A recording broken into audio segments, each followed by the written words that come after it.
Yaga. This is the question that you're going to be curious about, and the question you're going to be asking yourself after the final discard. When does it all end? Or what happens next? Look, when we come to the end of our discard of these narcopaths, whether it be the toxic workplaces,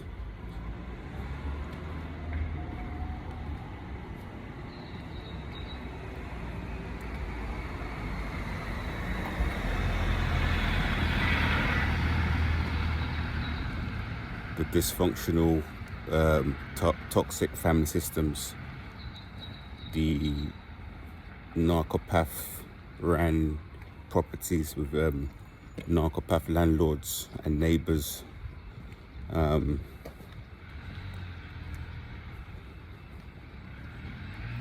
toxic places that you frequent, certain social places for recreational reasons, whether that be gyms or skate parks or tennis centers or bowling centers, whatever it may be. This is what's going to happen.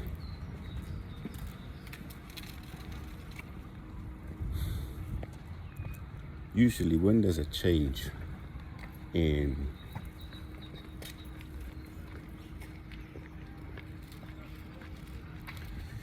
the environment, there'll also be a vacuum which will need to be filled. So your role, the emotional punching bag, the reliable person, never phones in sick, when someone has a problem, you're the problem solver, who's got the spare materials on their van, who's got the equipment that that you kept behind from a different job, that just in case, because you actually use your common sense and you use your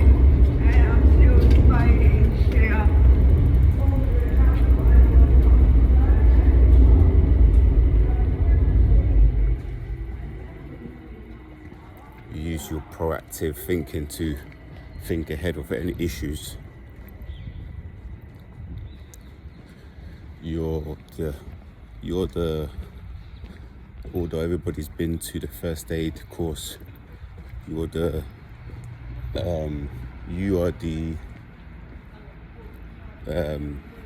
first aid person. You're the person who drives everybody home after the club night, after the pub. You're the person who drives everyone to football. You're the person who fixes the bike, all the bicycle punctures. You're the person who pays the rent, pays the bills, pays the storage, pays for everything. Your job is to go to the shops, to pay for the grocery for the week or the month, pay for parking tickets, make sure they park their car in the right place to avoid tickets or in the correct bays next to your flat. All this stuff that you do. When you finally grow a backbone,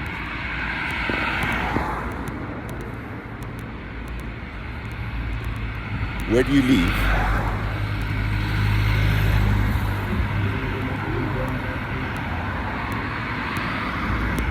The narcopath, there will be a vacuum. The narcopath would actually replace you.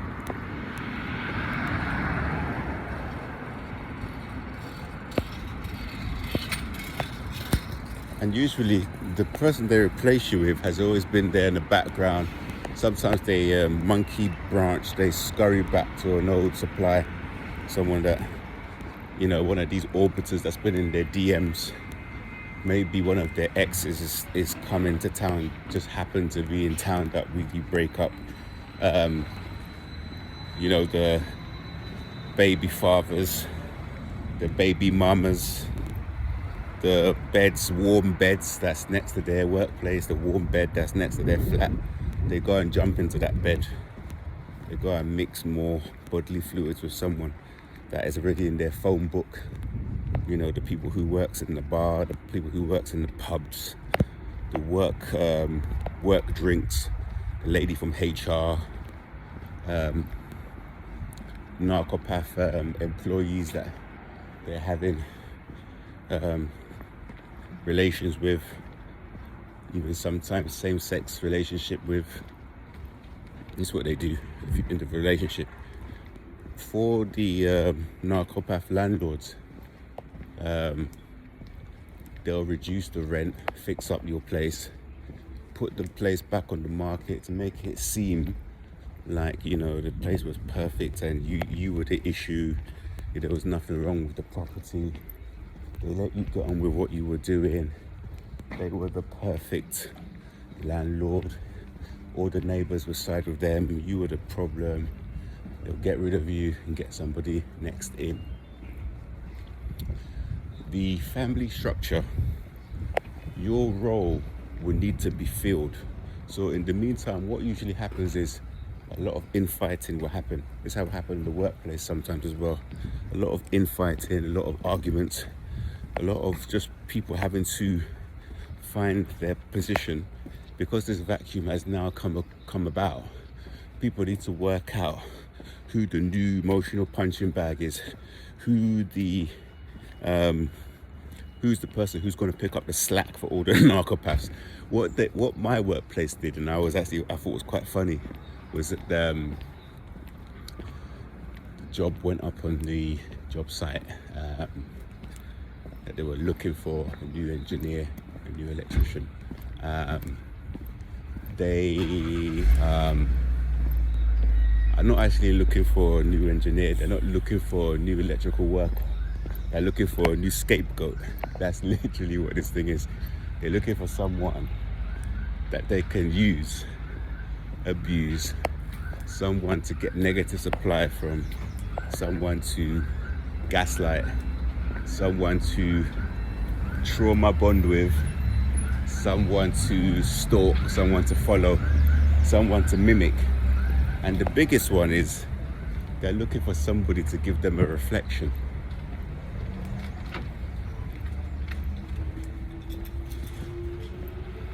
As we gather the knowledge, we know a lot of these characters, they operate under their forced self, so they're not actually they don't actually have a identity.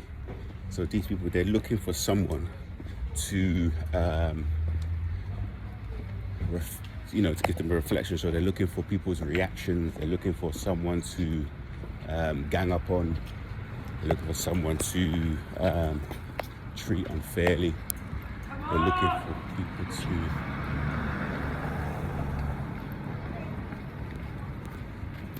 when it needs to be fast, it's slow.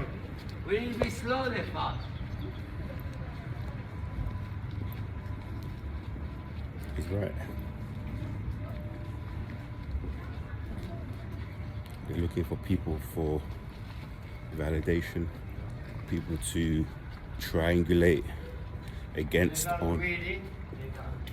That guy, he's actually right. There was a car coming and as he was crossing, the woman was taking a long time as he was giving her time to pass. Probably one of these gang stalkers, maybe looking to see which corner you take.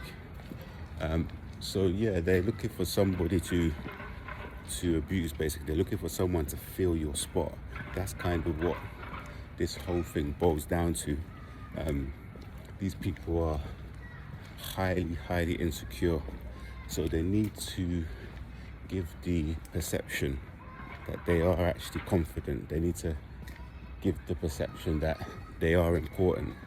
They need to feel superior to someone, and they need someone there who doesn't really know what they're walking into. So that will be, a new worker, a new tenant, a new friend.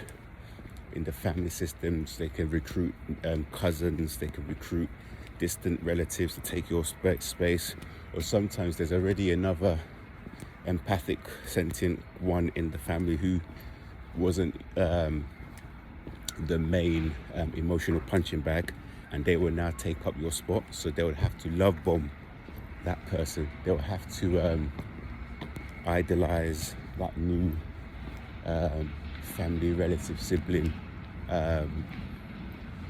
to take your place. So they'll love bomb them. They'll throw them parties, birthday parties, make them feel wanted, make them feel safe, make them feel included. And as soon as they're comfortable, the abuse starts, the gaslighting starts, the lying starts, the mocking at your expense, the breadcrumbing, the shame dumping, blame shifting, all of the the tactics these people play, all these narcopaths with their playbook, it's all the same stuff. Discarding you, going cold on you, waiting, for hours on end to respond to you, making you feel not important, sending you like thumbs when you say something on the message, not responding to your group chat, spelling your name in small case, all of the like indirects, all the like covert ways to make someone feel small, all the disrespect, all the kind of small things they will be doing. So it won't be like very harsh things, it will be sly, it'll be all these kind of passive aggressive transgressions, making you double text them. Oh, I forgot. Oh, my phone died. Oh, I hope you know about this and that. Using other people's pain, using other people's things to work out stuff. It's all the same game. And you'll be free of them. And I will just advise you to stay no contacts. Don't go back. Let them do what they're doing, because when you leave or when you're kicked out of a group, nothing changes. These people, they're stuck in a loop. They'll find someone else to abuse. They'll abuse each other, and all you need to do is stay on your healing journey, stay on your path, stay away from these individuals, and start rebuilding your life and move forward in a positive way.